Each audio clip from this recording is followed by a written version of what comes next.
the inexperience to how to take our voices to the highest place has been taking us back. But slowly we're learning how to speak, because the crimes and the pain that we're suffering has reached a point where we cannot handle it anymore.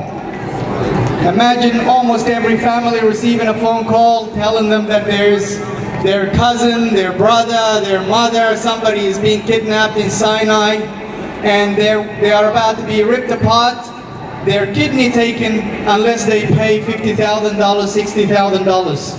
And if they don't, and if they speak out, that something will happen to their families back home in Eritrea.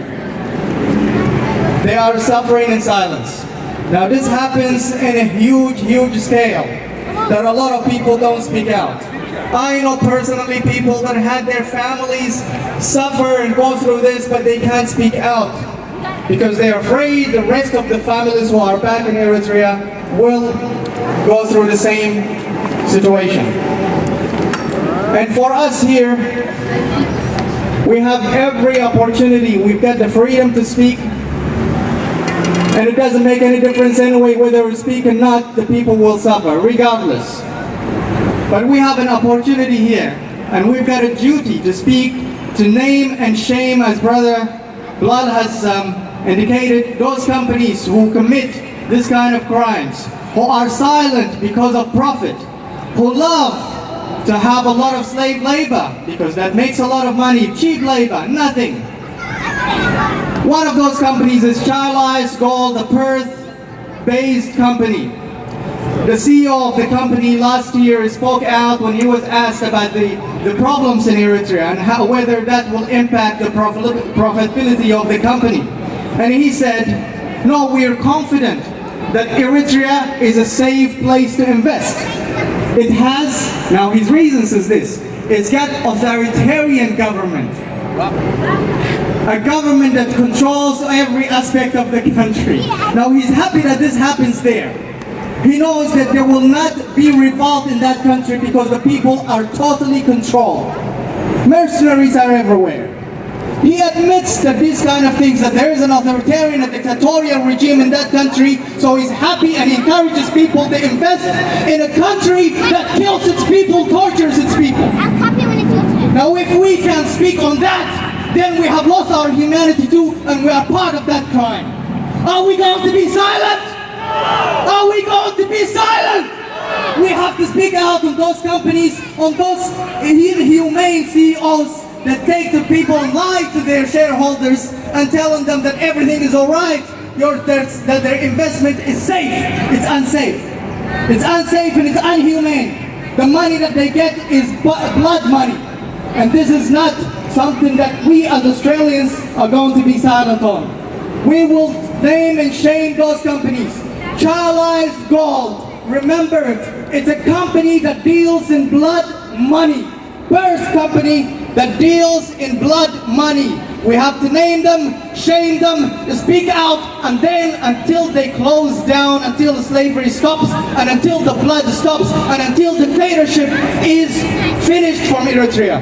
Ladies and gentlemen, I'd like to call on Leslie, who's been a friend of justice and peace as well with us. So she's gonna give us a few words of encouragement here. Thank you. Salam alaikum. I too come from a country that has much to be ashamed of.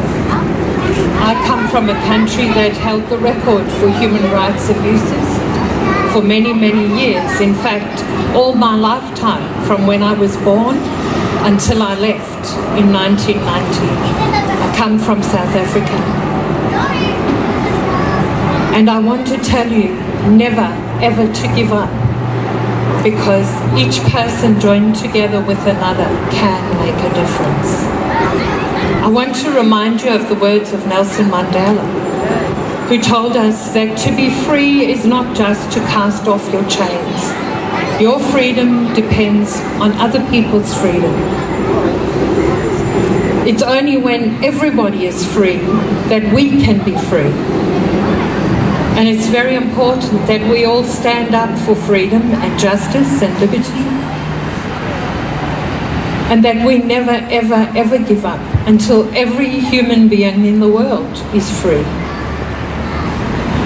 And I want to remind you of another man from my country, Archbishop Desmond Tutu, who I remember every time I feel like it's not enough, that I can't speak enough, I can't do enough. And he said, do your little bit, because it's the little bits all joined together that will overwhelm the world. And I call on you to hold the Australian government to account and tell them what is happening, and tell them about the mining companies, tell them how we in Australia are profiting from what is happening in your country, and call for sanctions. There were many, many years that South Africans were ignored in their struggle too, when Reagan and Thatcher supported the South African government, defended them because their companies profited and their people profited. We can't just point the finger at the companies.